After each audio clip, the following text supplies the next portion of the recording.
Hi there, good afternoon, and welcome back to the Football Tribe YouTube channel. Robert K. Sarkos is my name. Hope you're having a wonderful Sunday. Welcome back from that Premier League action on Saturday and all the football across the footballing world that you did enjoy yesterday. Some incredible results for the likes of Manchester United, Arsenal, the likes of Wolves, and some disappointments there for Sheffield United as well as Crystal Palace, as we will be seeing in the results that we saw yesterday, as we also get up to Super Sunday that we can't wait to see, with Liverpool hosting Manchester City in that top of the table clash. At least that was the case before yesterday's result from Arsenal. And then another thriller between Tottenham and Aston Villa. That's at the Villa Park. Yes, so join me as we dive into some of that action and let's see how it all goes. So yesterday it all began at Old Trafford with a 2-0 victory for Eric Ten Hag's side over Sean Dyche's Everton, there to further dent Everton's hopes of uh, avoiding relegation. Two penalties were enough in a game that I thought was more not dull, but sort of an average game overall for me. It was two penalties. Bruno Fernandes scoring the first penalty, while Marcus Rashford was offered the opportunity to score the second penalty there. That was awarded by referee Simon Hooper on the day. So 2-0 it finished. Jordan Pickford had a brilliant save there of Bruno Fernandes' free kick before United found the second goal in the game. Everton on the other side did create some chances but were not clinical. The likes of Dwight McNeil, the likes of Jack Harrison missed quite a few chances there. Abdoulaye Diakore had his own attempt, as well as a bicycle kick from Amadou Onana, but that was right to the center of Andre Onana, who quite saved that one brilliantly well. So that was the result from Old Trafford, and we will see what that means for them on the Premier League table as far as things are concerned. But I do know they didn't change positions, because above them were Spurs, who are at 50 points, and this result only sent United to about 47 points. So that was the first result. In the second fixtures that kicked off at 6 p.m., we had Crystal Palace forced to a draw by Luton Town in a 1-1 all draw in that fixture. Crystal Palace did find the lead through Joan Felipe Mateta with a cheeky goal, quite a flip of the ball. You should get the chance to watch that goal. It was just beautiful. But then in the dying minute of the game, or what was practically the last kick of the game, Luton Town found the equalizer through Woodrow there, who scored the header of Andros Townsend's cross. Andros Townsend, the former Crystal Palace, the former Tottenham player there, did float in the ball, and Woodrow did head home to find the leveler for Rob Edwards' sides there, as they shared the spoils in that one all draw. The other fixture also saw a 2-2 draw between Sheffield United and Bournemouth. Now, Sheffield United found themselves in a 2-goal nil lead. That's before the 70th minute, but they could not hold on to that, as Bournemouth forced them into a 2-2 draw. It was an incredible game, for especially in the context of Sheffield, given their recent results. They were trying to rise back from all those defeats they've suffered recently, with the only exception of their 3-1 victory over Luton Town. And one had thought, at least until that stage, that maybe they were destined to collect some 3 points, but it was never to be, as Andoni Iraola's side rose up and forced at least a point against Chris Wilder's men. Dominic Solanke did miss a penalty in that particular game, but it was and Jack Robinson that opened the scoring. As for Sheffield United, while Ouattara and Unal did score to level matters. Then we had the other game of Wolves beat up against Fulham. Ryan Antinori scoring the first goal of the game there, while Kayani there scored an own goal. He deflected Nelson Semedo's strike, deflected it past Bernard Leno in goal for Wolves to get the 2-0 lead. But it was Fulham that had dominated the affairs in the opening quarter. They were the ones threatening to score, and Jose Sa was forced into a couple of saves there for this Wolves side, and eventually Wolves managed to find the lead through Ryan Antonori and then subsequently that own goal. But then also in stoppage time, I think it was the 98th minute or 96th minute, once again Alex Iwobi did pull one back for the visitors on the day, but not enough to earn them a point. So Wolves did win this one, but like Gary O'Neill's team are safe away from relegation as now they rise to 41 points. There, I think they're in 8th place. As we will see on the table standings. And then the late kickoff saw Arsenal beat up against Brentford by 2-1 in a game that where Arsenal wasn't as dominant as they have been in the previous 7 games that opened their calendar year of 2024. It was a game that had a bit of tensions, but again, it was Declan Rice that opened the scoring for the Gunners there with a brilliant header of Ben White's cross. For those that didn't watch my review for that game just after it had finished, it is there on our YouTube channel under those live broadcasts, because I did broadcast that one straight live. And then of course Arsenal went on to create a few chances here and there, but those chances were not enough to trouble Mark Flecken. And as the first half winded down, you had a horror or a horrendous error from that's goalkeeper Aaron Ramsdale, who was stepping in for David Raya, who is their preferred number 1 goalkeeper because he is on loan from Brentford, so he was not eligible to feature in this particular one. He had his ball deflected off Juan Visa to level matters. When at the point when Brentford, you did think deserved anything at that moment in the game, so it went into halftime 1-1, and then we came back in the second half, and then Brentford got the better chances still to open the lead against this Arsenal side, but Aaron Ramsdale rose to the occasion to save that long effort from Ivan Toney, while he also saved another header just around the 70th minute. Aston Villa denied a penalty in this particular game when Leandro Trossard was pulled in the area, but also Brentford had appeals for a red card for Kai Havertz for at least what would have been a second booking for what they termed as a dive. Some people did see it as a dive, although personally I do think there was a little bit of contact between Kai Havertz and the opposing player, so that's why I do think the referee didn't even bother to issue a yellow card. He just waved that it's no penalty, no foul, because the contact was a bit minimal, and you may think maybe Kai Havertz did exaggerate it a little. And then he came back to haunt them in the 86th minute with a header of Ben White's cross once again to make it 2-1. But earlier on, Declan Rice had hit the woodwork on the top corner there in what was an outside of the box effort. A brilliant curling shot there, but it hit top of the woodwork. So Arsenal managed to see the game out, leading 2-1, and so that sent them to the top of the Premier League site as a summit, as we will see in the table standings as far as the Premier League is concerned. Well, Super Sunday does get underway at 4 p.m. like I did say, when Aston Villa do host Tottenham Hotspurs at the Villa Park. At the Villa Park, Aston Villa have been incredible this season, although they have lost quite a couple of games in recent times. They are including a 2-1 loss to Manchester United, and then I think it was a 3-1 loss to Newcastle in recent times, or as far as 2024 is concerned. So clearly that gives Tottenham a little bit of a chance to think that they can go to the Villa Park and also pick a result.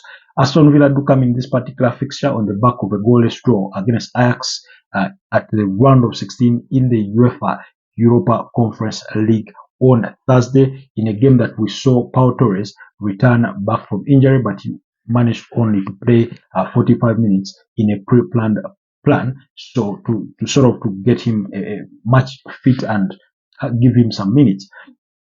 So, however, the game does come a little too early, a little too early for the likes of Jacob Ramsey for this Aston Villa side, and whereas on the Tottenham Hotspur side, the game still comes a little too early for the likes of Manuel Solomon, Ryan Sessegnon, Ricky Kelson, who is still struggling with the knee injury. But I do understand that most of the other players are available. Pedro Porro will be subject to a late fitness test if he's to feature in this particular one. Otherwise, they'll have to go with Wudogi and Emerson Royal in those fullback positions, while the likes of Mickey Van de Ven are available, Christian Romero Vicario, James Madson, Pape Matsa, Juvis Bissoma, Dejan Kulusevski, Song Hyun-min, all those players are available. And then to cause trouble to this Aston Villa side when they do visit the Villa Park. So that's some of the player power that they do have in their bank to try and get a result from the Villa Park. On the side of Aston Villa, of course, they do have potent players, starting with their goalkeeper, Emiliano Martinez. They have a Lucas Digne who scored the win against Luton Town in that 3-2 victory at Kenilworth Road, with Ollie Watkins scoring a brace in that one. Speaking of Ollie Watkins, he has a 26-goal involvement so far in the Premier League this season, the best of any player, because he has 16 goals and 10 assists this season. Quite a brilliant season he is having there. You do have a Leon Bailey who has, I think, about 8 assists so far this season. You have a Moussa Diaby, you have a Douglas Luiz who comes out of that deep lying midfield to score some goals for this Aston Villa side. You have a Pau Torres in defense and those kinds of players. Of course, you have a Matty Cash at right back. These are kind of players that Aston Villa can rely on to get a decent result. You have a John McGinn in that attacking midfield. That's the Aston Villa captain. So all these are brilliant players that Unai Emery will be looking for inspiration to get a result for this Aston Villa side as they continue with their pursuit of finishing in the top 4. They do come in this particular fixture when they are 4th with 55 points, while Tottenham are 5th on the table with 50 points. So Tottenham are looking for the win to close the gap on Aston Villa to reduce that deficit to at least 2 points, while Aston Villa will be looking to stretch that particular lead to 8 points as they look to finish in the top 4. So that's why it's a very interesting game for those that will be looking to watch it. Personally, I do know I'll be looking forward to watch that particular game. As far as head-to-head is concerned, in recent times, in the last 5 fixtures, Aston Villa have come out the better of Tottenham. They managed to beat them by 2-1 in the first leg. That was at the Tottenham Hotspur Stadium, and they did beat them home and away last season. While last season but one, Tottenham also beat Aston Villa home and away in this particular fixture. Just to get you the scoreline, season, like I said, Aston Villa won the fixture by 2-1, while last season Aston Villa won it by 2-1 at Villa Park and beat Tottenham by 2-0, and that's at the Tottenham Hotspur Stadium. When you rewind it to the 2021-2022 season, Tottenham beat Aston Villa by 4-0. That was at Villa Park, and also beat them by 2-1 at the Tottenham Hotspur Stadium. So that's as far as recent meetings go. So clearly, it's a 50-50 game. Both sides are strong. They do have the player power to hurt each other. I think it will be a game of small margins if recent form is to go by, because as far as Aston Villa are concerned, they've only lost 1 game in the previous 5 and won 4 of those. The loss came against Manchester United in a 2-1 loss. They've beaten up against teams like Nottingham Forest by 4-2. They've beaten up against Luton Town by 3-2. Beat up against Sheffield United by 5-0, as well as Fulham by 2-1.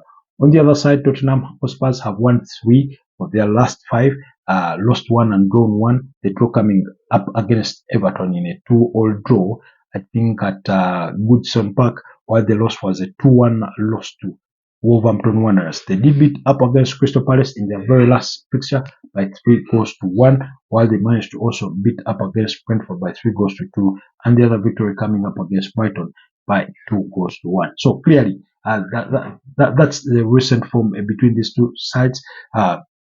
Like I said, I do look at it as a game that will be of small margins. In my opinion, if it does end in a draw, it won't be the ideal result for Tottenham, but it's a possible result as far as I see things.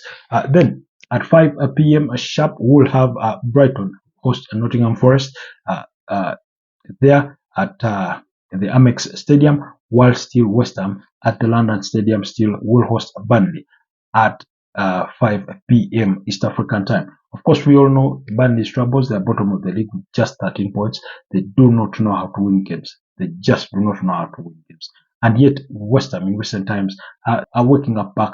They are returning to winning ways, including that 4-2 win against Brentford. And then last weekend, they beat, I think, they did beat somebody by 3-1 in that progress recovery that they are in. And then, of course, at 6:45 p.m., we'll have Manchester City travel to Anfield, while they will play Liverpool. We've already discussed that game at length. You can check out the link or the video on our YouTube channel. Do not forget to comment, like, and share, to subscribe to the channel.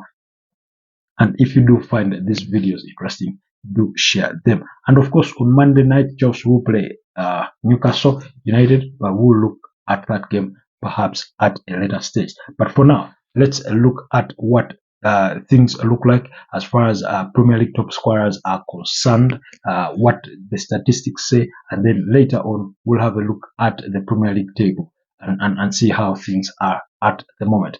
So, as far as top scorers are concerned, Brown Erling Haaland still has 18 goals, does lead the top scoring sheet. Oli Watkins of Aston Villa with 16 goals, while Mo Salah, who has been involved in 18 goals, scoring 11 and assisting 7 times in a Liverpool versus Man City fixture, comes third with 15 goals. Dominic Solanke, Gerard Bowen of West Ham, all those have 14 goals, while Arsenal's Bukayo Saka and Tottenham's Heung-min both have 13 goals.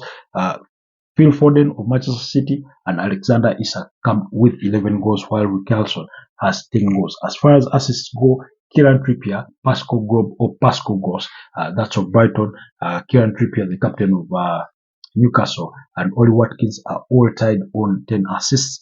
Pedro Neto, who got injured in yesterday's 2-1 win for Wolves against Fulham, has 9 assists, just as many as Liverpool's Mohamed Salah.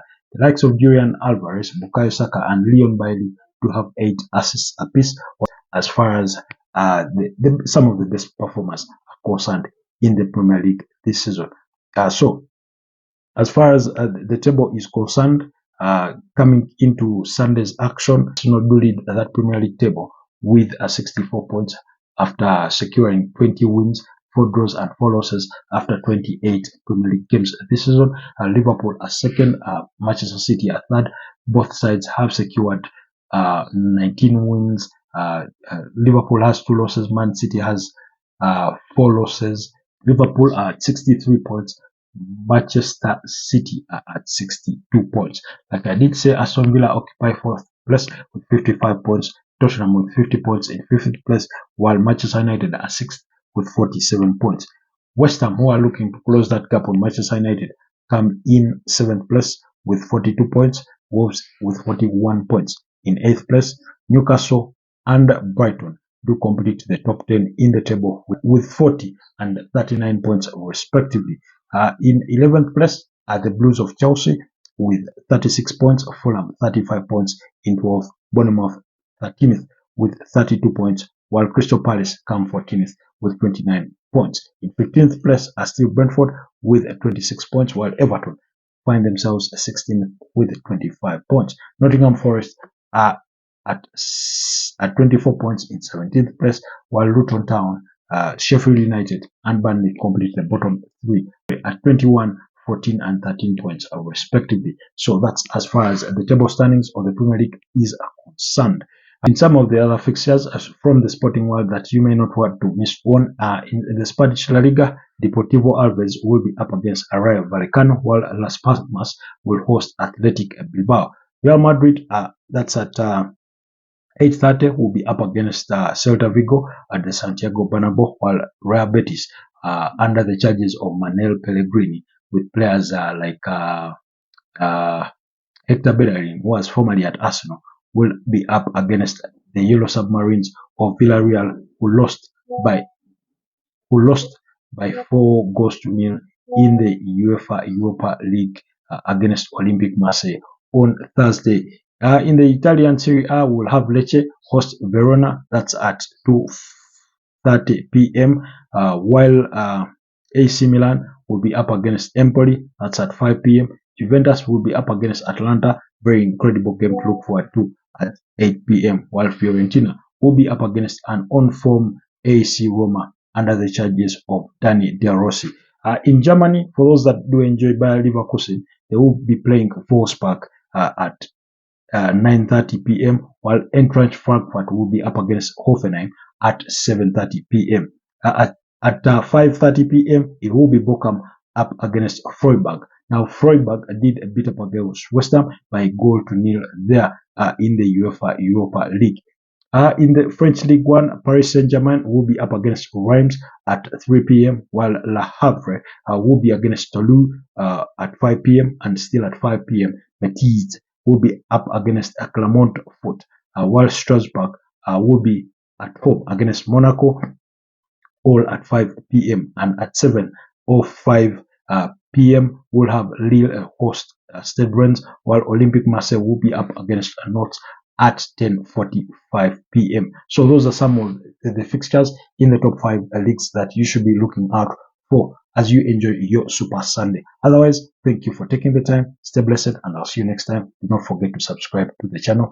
Robert Kesakos is my name.